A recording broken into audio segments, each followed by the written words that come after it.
सूरत में एक बंगले में बहुत भीषण आग लगी थी और उनके मकान मालिक जोर जोर से चिल्ला रहे थे। उनकी पत्नी चिल्ला रही थी कि कोई तो बचाओ, मेरी बेटी को बचाओ, मेरी बेटी को बचाओ। लोग यहाँ से कोई कोई फायर ब्रिगेड को बुला रहा है, कोई पुलिस को खबर कर रहा है, कोई पड़ोस से हेल्प मांग रहा है। इतने में उस मकान का नौकर आता है और पूछता है, सेठ जी क्या हुआ? जिसकी बेटी जल रही हो वो क्या बोलेगा? रोते रोते उनकी पत्नी ने कहा कि मेरी बेटी अंदर फंसी हुई है, उसको वो अब मर जाएगी, उसको कोई बचा लो, कोई बचा लो। इतने में नौकर ने देखा, उसने बोला चिंता मत कीजिए मैडम, मैं कुछ करता हूँ। उसने पड़ोसी से पूछा कि भाई कोई कंबल तो लेकर आओ। तो पड़ोसी ने कंबल लेकर आया। नौकर ने कंबल ओढ़ा, उसको भिगाया और ओढ़ा। उसके बाद वो आग में कूदने ही वाला होता है तो जो वहाँ के मालिक हैं, जो उस मकान के मालिक हैं, उन्होंने कहा कि मत जाओ, तुम्हारी जान नहीं बचेगी।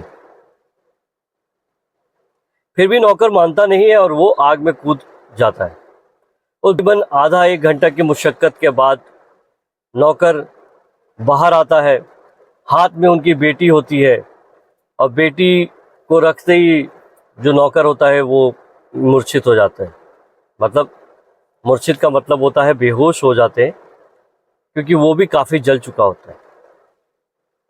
नमस्कार, आदाब, सत श्री अकाल। मेरा नाम अखिलेश और मैं आप सभी का स्वागत करता हूँ आपके अपने चैनल अखिल वॉइस पे।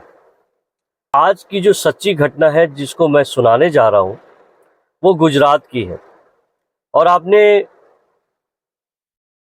इस पुरुष के बारे में जरूर सुना होगा, मिस्टर श्याम ढोलकिया। ये कहानी शायद आपने सुनी भी होगी और नहीं भी सुनी होगी, लेकिन इस कहानी को सुनने के बाद जब मैंने इसको अपने नज़रिए से देखा तो मैंने ये सोचा कि कभी भी अपनी ज़िंदगी में हार नहीं माननी चाहिए। आप भगवान पे भरोसा करो, काम में लगन लगाओ, आप ऑप्टिमिस्टिक रहो, भगवान आपका साथ जरूर देंगे। तो ये कहानी जो है सन 2014 की है। इसमें 3 लोग हैं, जिसमें श्याम ढोलकिया, उनकी पत्नी उषा ढोलकिया, उनकी बेटी दीपिका, और मैं एक इंसान का नाम लेना भूल जाऊंगा तो बहुत नाइंसाफी होगी, वो था जितेंद्र। ये कहानी कहां से शुरू होती है ये मैं बता दूं आपको। दोस्तों, गरीबी एक ऐसी चीज है, आपको बहुत जल्दी रास्ते भटका देती है। रास्ते भटकाने, कभी आप चोरी करते हो, चकारी करते हो, या आप मेहनत मजदूरी करते हो, तो बहुत कम लोग होते हैं जो कि मेहनत का रास्ता अख्तियार करते हैं। तो मैं आपको सूरत से लेके यूपी चलता हूँ। आपको यूपी में एक जिला है प्रतापगढ़। वहाँ एक परिवार रहता है जिसका नाम है, परिवार के मुखिया का नाम है राम लखन, उनकी पत्नी, और उनके 2 बेटे होते हैं, जितेंद्र और जनेंद्र। जितेंद्र बड़ा होता है और वो ग्रेजुएशन पढ़ रहा होता है, पर घर का मुखिया जो था वो दिहाड़ी करते हैं। दिहाड़ी में आप जानते हो दोस्तों कि दिहाड़ी में दिन में कभी काम होता है, नहीं होता है, कभी आपको मतलब इतने काम मिले ना मिले कोई भरोसा नहीं होता। आप किस्मत वाले हैं, यदि आपका कोई नाम है तो शायद मिल भी जाए, वरना 2014 में तो ऐसा ही होता था कि यदि मिल गया तो ठीक है, नहीं मिला तो बड़ी मुश्किल से घर का भरण पोषण हो रहा था। मैं तो ये कहूँ कि जो भी कमाई वो करते थे वो काफ़ी नहीं था, और ये बात जितेंद्र को भली भांति मालूम थी। जितेंद्र ग्रेजुएशन पढ़ रहा था। जितेंद्र जो है घर बटाने के लिए, ग्रेजुएशन तो कर ही रहा था, घर बटाने के लिए उसने कोशिश की कि वहीं आसपास जो यूपी के जो शहर हैं, जो छोटे गांव हैं, वहाँ छोटे छोटे शहर होते हैं, वहाँ जाकर कोई काम कर ले। काम करे, उतना फ़ायदा नहीं होता, उतना पैसे मिलते नहीं थे। ऐसे ही कुछ दिन बीतता गया। कुछ दिनों के बाद एक फ़ोन आता है जितेंद्र के पास, उसके दोस्त का। दोस्त कहता है कि भाई जितेंद्र, एक काम करो, तुम सूरत आ जाओ। मैं जिस फैक्ट्री में काम करता हूँ वो हीरा फैक्ट्री है, और मैं यहाँ अपने मालिक से कह के तुम्हारा काम लगवा दूंगा, और पैसे भी अच्छे मिलते हैं, इससे तुम्हारे घर का गुजारा भी हो जाएगा। जितेंद्र को ना ये बात बहुत अच्छी लगी, और अच्छी क्यों भी ना लगे कि इतनी मुश्किल से, इतनी तकलीफ से जितेंद्र का पूरा परिवार ठीक से खाना भी नहीं खा पाता था, और उसे हीरा व्यापारी के पास अच्छे पैसे मिल जाए इसकी बात पता चली तो बहुत खुश हुआ। उसने अपने पिता राम लखन से बात कही, और जैसा कि एक आज्ञाकारी बेटा होता है, उसने पिता से बात की। लेकिन एक गरीब मजदूर क्या कर सकता है। उन्होंने आओ देखा ना ताओ, राम लखन जी ने कहीं से भी पैसे जुगाड़े और जितेंद्र को दे दिए। जितेंद्र बहुत स्वाभिमानी बच्चा था। जितेंद्र वो पैसे लेकर जैसे तैसे वो सूरत पहुंचा, अपने दोस्त के यहाँ गया। दोस्त उससे मिलने आया, लेकर गया, स्टेशन से लेकर गया उसको अपने घर पे। घर मिला था, उसने रखा था। और श्याम ढोलकिया एक ऐसे इंसान है, उनकी बहुत सारी घटनाएं हैं जो मैं बाद में वीडियो में बताऊंगा। दोस्तों, अभी तक आपने लाइक नहीं किया, शेयर नहीं किया, सब्सक्राइब नहीं किया तो प्लीज़ सब्सक्राइब कीजिए। कि आप पसंद तो करते हो दोस्तों, लेकिन आप सब्सक्राइब नहीं करते हो तो मेरा कोई फ़ायदा होने वाला नहीं है, ना आपका फ़ायदा है ना किसी का। तो कोई बात नहीं, आप कमेंट ज़रूर कीजिएगा और ऐसे ही मोटिवेट करते रहिए। बिकॉज पहले मैंने एक वीडियो बस ट्रायल पे बनाया था, दूसरा वीडियो मैंने ये सोच के बनाया था कि आपको पसंद आए, आपने उसको भी प्यार दिया, उसी ने मुझे हिम्मत दी कि मैं तीसरा वीडियो लेकर आऊँ। तो ये वीडियो जो तीसरी किस्त है ये आपको ज़रूर पसंद आएगा। तो किस्मत भी क्या रंग दिखाती है। तो जितेंद्र अपने दोस्त के घर जाता है।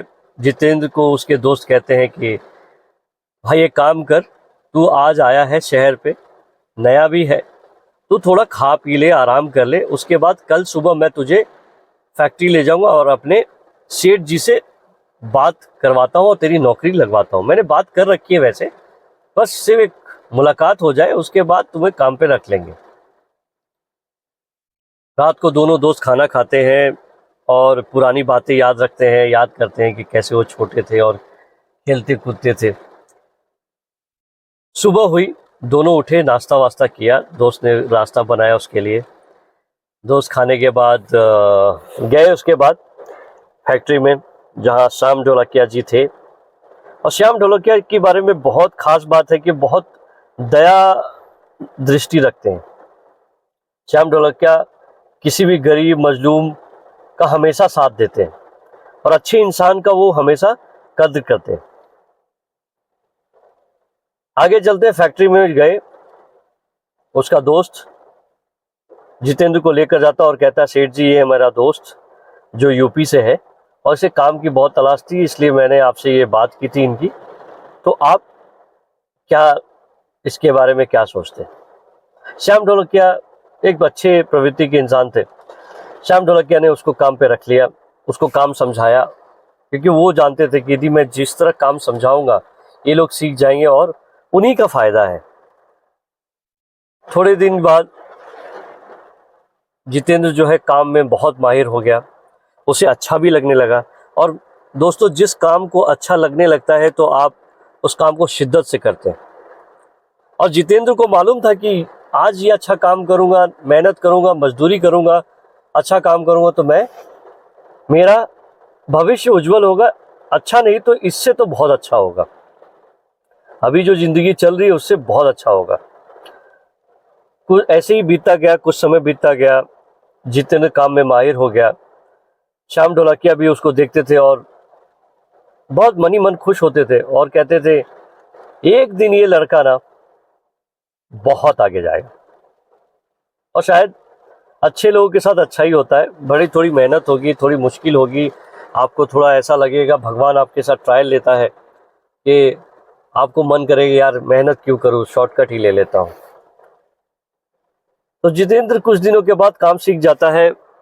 श्याम ढोलकिया उस पर बहुत प्यार स्नेह, क्योंकि श्याम ढोलकिया ऐसी प्रवृत्ति के थे, अपने लोगों को बहुत ख्याल रखते थे। एक स्टोरी और भी सुनाऊंगा, आपको मालूम है बहुत फेमस हुए थे जब उन्होंने गिफ्ट दिए थे सबको, अपने व्यापारियों में, अपने स्टाफ को उन्होंने गिफ्ट बांटे थे, तो सब बहुत न्यूज़ में आए थे ये हीरा व्यापारी। उसके बाद श्याम ढोलकिया, समय बीतता गया, चलता गया। एक दिन जितेंद्र को अपने पास बुलाते हैं और कहते हैं कि जितेंद्र, तुम्हारे काम से बहुत खुश हूं मैं, और तुम्हारी मेहनत एक अलग ही लेवल की है। उन्होंने कहा कि मेरी एक राय है, यदि मानोगे तो। जितेंद्र बोला, क्यों नहीं सेठ जी, आप तो मेरे लिए भगवान के समान है। तो एक काम करो जितेंद्र, तुम मेरे घर चलो, तुम मेरे फैक्ट्री में काम मत करो, तुम मेरे घर चलो और वहीं तुम मेरा काम धाम देखना। जितेंद्र झट से मान जाता है उसको।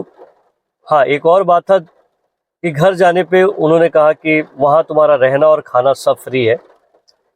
तो जितेंद्र मन ही मन ही सोचता है कि यार, घर रहना और खाना फ्री है तो मेरा तो पैसे बहुत सारे बच जाएंगे, और फिर घर को भेज दूंगा, पिताश्री, माताश्री और भाई की बहुत मदद हो जाएगी। तो वो झट से मान जाता है।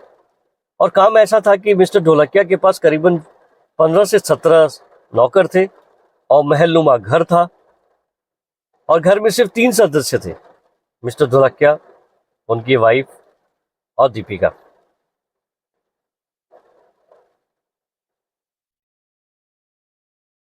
जो जितेंद्र था उसको सिर्फ इन नौकरों को सुपरवाइज करना था, और ये काम पढ़ा लिखा इंसान था। तो समय बीतता गया। अब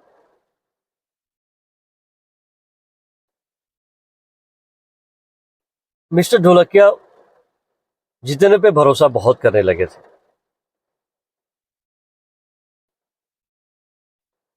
समय बीतता गया। एक दिन राम लखन जी का फोन आया जितेंद्र को, और बहुत घबराए हुए थे। फोन पे उन्होंने कहा और रोते हुए कहा कि जितेंद्र, तुम्हारी माँ बहुत बीमार है, उनको अस्पताल में भर्ती कराया गया है, और डॉक्टर 2 लाख रुपए मांग रहा है।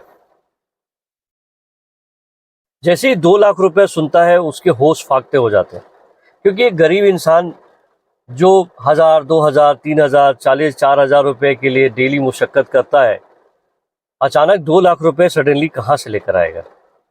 उसे समझ में नहीं आया। उसके मन थोड़ा, घर में काम में मन नहीं लग रहा था। बस बहुत हिम्मत करके उसने सेठ जी मिस्टर श्याम ढोलकिया के पास गया, और उसने पूरी कहानी बयान कर दी। श्याम ढोलकिया, जैसा सुन रखा है हम लोगों ने, उन्हें आओ देखा न था, उन्होंने मैनेजर को कहा कि जितेंद्र को 2 लाख रुपए दे दो। जैसे जितेंद्र को 2 लाख मिले, जितेंद्र की आंखों में आंसू थे, क्योंकि उसको उम्मीद नहीं हो रहा था कि कोई उसका सेठ इतना एक ऐसा इंसान होगा जो कि सिर्फ 2 लाख से एक बात कहने पे आपको 2 लाख रुपए दे दे। जितेंद्र को श्याम जी ने कहा, ये लो 2 लाख रुपए, अपनी माँ का इलाज करो, यहाँ की चिंता मत करो, यहाँ मैं देख लूंगा, आप पहले माँ की इलाज का देखो। जितेंद्र पैसे लेते ही सीधे ट्रेन पकड़ता और चला जाता उत्तर प्रदेश, जहाँ उसकी माँ अस्पताल में रहती है। जल्दी से उसने पैसे जमा किए। पैसे जमा करने के बाद माँ का ऑपरेशन हुआ, और बहुत सीरियस ऑपरेशन था। ऑपरेशन सक्सेसफुल हुआ। 3 दिन के बाद होश आया उसकी माँ को, और उसको लोग घर ले गए। उसके बाद बीच बीच में श्याम ढोलकिया जी उनको फ़ोन करते और कहते कि तुम्हारी माँ कैसी है, हाल चाल पूछते, और पैसे चाहिए तो बता देना, संकोच मत करना। ऐसे थे श्याम ढोलकिया जी। उसके बाद श्याम ढोलकिया ऐसे ही चलता रहा। 2 महीने बीत गए थे। उसके बाद उनकी माँ, जितेंद्र की माँ जो थी, वो ठीक हो चली थी। अब जितेंद्र को अपना काम याद आ रहा था, बिकॉज जो आदमी काम करता है ना, उसको अपना काम ना मिले तो फिर उसको बुरा लगता है। उसको समझ में नहीं आता करे तो करे क्या, आदमी कितना सोएगा, कैसे काटे वो दिन। एक्चुअली वो पास हो चुका था, पढ़ाई कर चुका था, अब उसको काम ही दिख रहा है, काम नहीं हो तो वो घर कैसे चले। और हाँ, जैसे जितेंद्र ने काम ज्वाइन किया था, अपने पापा को कह रखा था कि आप काम मत करो, मैं पैसा भेजता रहूंगा और आप ये चलता रहेगा। अब 2 महीने के बाद जितेंद्र वापस सूरत पहुंचा, सेठ जी के पास गया। सेठ जी को देखते ही श्याम ढोलकिया जी भी उसको देखते हैं। अब कुछ कुछ ना श्याम ढोलकिया जी को प्यार आ चुका था जितेंद्र पे। वो अपने स्टाफ को बच्चे की तरह रखते हैं और उनका स्टाफ भी उनको एक पिता समान समझता है। जितेंद्र उनके पांव पकड़ लेता है और कहता है कि सेठ जी, आप नहीं होते तो मेरी माँ इस दुनिया में ना रहती। श्याम जी कहते हैं, तू भी तो मेरा ही है, इस पैसे का क्या होगा? इतने पैसे यदि अपने के काम में ना आए तो क्या फायदा। और ये बात सुन के जितेंद्र और रेस्पेक्ट से भर जाता है और दिल भर जाता है उसका। ऐसे समय बीतता जाता है, काम में माहिर हो जाता है ये। श्याम ढोलकिया जी अब उससे ज्यादा विश्वास करने लगते हैं। अब जहां भी वो जाते, क्योंकि वो हीरा व्यापारी थे और जब भी वो डील करते थे हीरा में करते थे, तो बहुत पैसे की लेन देन की बात होती थी। अब जितेंद्र पे इतना भरोसा करते थे कि अभी जहां भी वो जाते थे जितेंद्र को साथ में लेकर जाते थे। कभी कभी तो ऐसा होता था, लोग पूछते थे कि ये कौन है, ये आपका बेटा है? तो श्याम जी हंसते हुए कहते, हाँ बेटा ही समझो। और जितेंद्र भी उनको पिता समान ही समझता था। और भरोसा एक ऐसी चीज है जो जल्दी बनती नहीं, और बन जाए दोस्तों तो कभी तोड़ना नहीं। इस कहानी को सुनाते वक्त मेरे चेहरे पे मुस्कान है, क्योंकि मैं ये समझ पा रहा हूं कि कैसा हो सकता है। कुछ दिन के बाद, ये 2017 की बात है, श्याम जी, दीपिका और उनकी पत्नी रात को खाना खाने के बाद सो गए। घर इतना बड़ा था, करीबन 15-16 कमरों का कोठी था। और दोनों खाना, सब तीनों खाना खाकर सोने चले गए। सारे नौकर्स भी चले गए। रात को अचानक उनके घर में आग लग गई। शायद शॉर्ट सर्किट से आग लगी थी। और आग इतनी तेजी से फैल रही थी, क्योंकि जो श्याम ढोलकिया को घर सजाने का बड़ा शौक था, उनका पूरा जो इंटीरियर था वो वुडन वर्क ज्यादा था, तो जिसकी वजह से आग ना तेजी से फैली। किसी को समझ में नहीं आ रहा था क्या हुआ।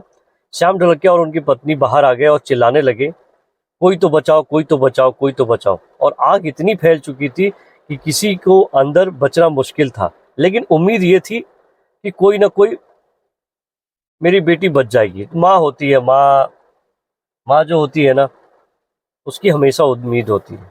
तो माँ रो रही थी, बिलख रही थी और कह रही थी कि मेरी बेटी को बचाओ, मेरी बेटी को बचाओ। इतने में जितेंद्र भागता हुआ आता है, कहता है, क्या हुआ मालकिन? बोला, बेटी मेरी अंदर है। बोला, आप चिंता मत करो, मैं हूं ना। वो पड़ोसी को कहता है कि जल्दी से कंबल लेकर आओ। कंबल लेकर आता है, उसको भिगाता है और अपने शरीर पे उड़ता है। और जैसी आग की तरफ जाता है तो श्याम जी कहते हैं कि जितेंद्र तुम मत जाओ, इतनी आग है कि तुम नहीं बचोगे। लेकिन जितेंद्र सुनता नहीं है, क्योंकि वो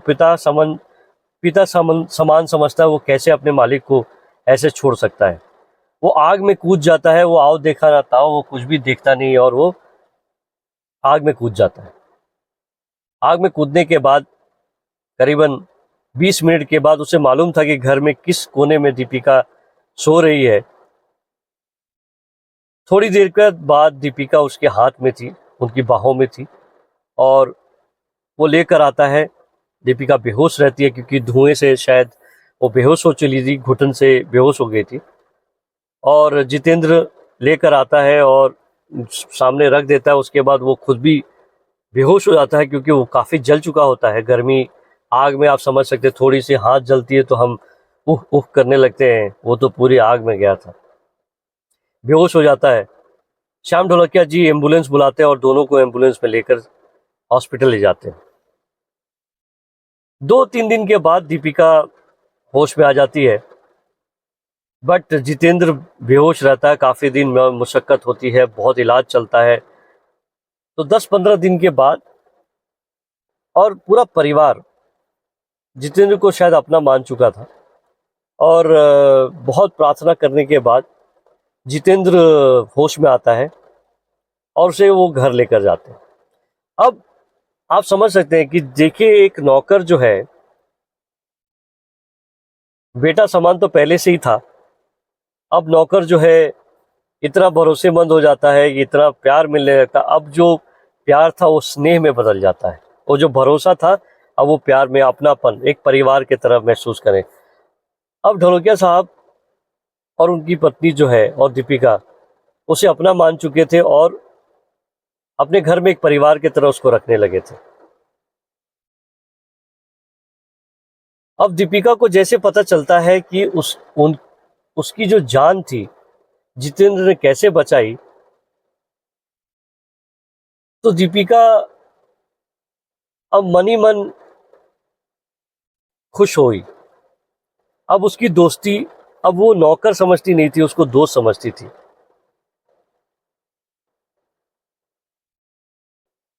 अब ऐसा था कि दोनों अक्सर मिलते थे घर में। जितेंद्र काम कर रहा होता, उस समय उसके कमरे में दीपिका चली जाती, ये दोनों बातें करते। तो जैसे ही तैसे चलता रहा, और एक नौकर और मालकिन का रिश्ता ना रह के एक दोस्त का रिश्ता बन गया। दोनों एक दूसरे से काफ़ी बातें करते, हंसते मुस्कुराते। ये मन ही मन शायद दीपिका जितेंद्र से प्यार करने लगी थी। ये दोस्ती जो थे प्यार में बदल गया था, लेकिन जितेंद्र को मालूम नहीं था। बट जितेंद्र भी इसको चाहने लगा था, लेकिन उसे मालूम नहीं था। ये दोनों बातें करते, घंटों बातें करते। जितेंद्र लेकिन अपनी मर्यादा को कभी नहीं भूलता, और दीपिका भी ऐसी ही थी, क्योंकि उनके संस्कार जो थे काफ़ी मजबूत थे। अब ग्रेजुएशन दीपिका कर रही थी, वो जितेंद्र के साथ जाती थी। ग्रेजुएशन का एग्ज़ाम ख़त्म हो गया, दोनों बाहर जाते, वहाँ खेलते कूदते, बातें करते और बहुत सारी गप्पे शप्पे करते। तो अब दोनों दोनों एक दूसरे को बहुत पसंद करने लगे थे, और एक दूसरे की कंपनी को एंजॉय करते थे। थोड़े दिन के बाद दीपिका को पता चला कि जितेंद्र का जन्मदिन कब है, या दीपिका ने उससे पूछा कि जितेंद्र, तुम्हारा जन्मदिन कब है। उसने कहा, दीपिका जी, मेरा जन्मदिन तो 3 दिन बाद ही है। पर छोड़िए, मैं कभी जन्मदिन बनाता नहीं, क्योंकि गरीबों की क्या जन्मदिन और क्या हर दिन, सब दिन एक समान होता है। दीपिका बोलती, कोई बात नहीं, इस साल कोई टेंशन मत लो, आप हमारे साथ हो। दीपिका ने कुछ प्लान कर रखे थे। आहिस्ता आहिस्ता 3 दिन के बाद आज का दिन जो था, घर सज रही थी, हवेली सज रहा था, लेकिन जितेंद्र को मालूम नहीं था कि क्या हो रहा है। काम जैसे उन्होंने कहा कि जितेंद्र को ऑर्डर दिया गया कि ये करवाना है, तो जितेंद्र ने ऑर्डर करवा दिया। उसने ये भी बात नहीं पूछी किसके लिए हो रहा है। शाम हुई, दीपिका उसके घर रूम में जाती है, और उसकी आंखों पे पट्टी बांधती, और उसको मेन हॉल में ले जा जाती। जितेंद्र जब तक समझ पाता, उसे समझ में नहीं आया कि ये दीपिका अटपटी सी बिहेव क्यों कर रही है। बट वो चुप था, क्योंकि दोस्त मान चुका था, और मन ही मन उससे प्यार भी करता था दीपिका से। थोड़ी देर के बाद जैसे पट्टी खुलती है, उसके आंखों के सामने वो चौंक जाता है, क्योंकि करीबन 150 लोग, श्याम ढोलकिया जी के फैक्ट्री के लोग, उनके दोस्त, क्योंकि श्याम ढोलकिया जी ऐसे ही थे, वो भेदभाव नहीं रखते थे। वो अपने बड़ों दोस्तों को में भरोसा नहीं करते जितना कि अपने फैक्ट्री के लोगों को भरोसा करते। तो उस पार्टी में फैक्ट्री के लोग, दोस्त, बहुत सारे लोग आए थे, और सभी एक साथ चिल्लाते हैं, हैप्पी बर्थडे जितेंद्र।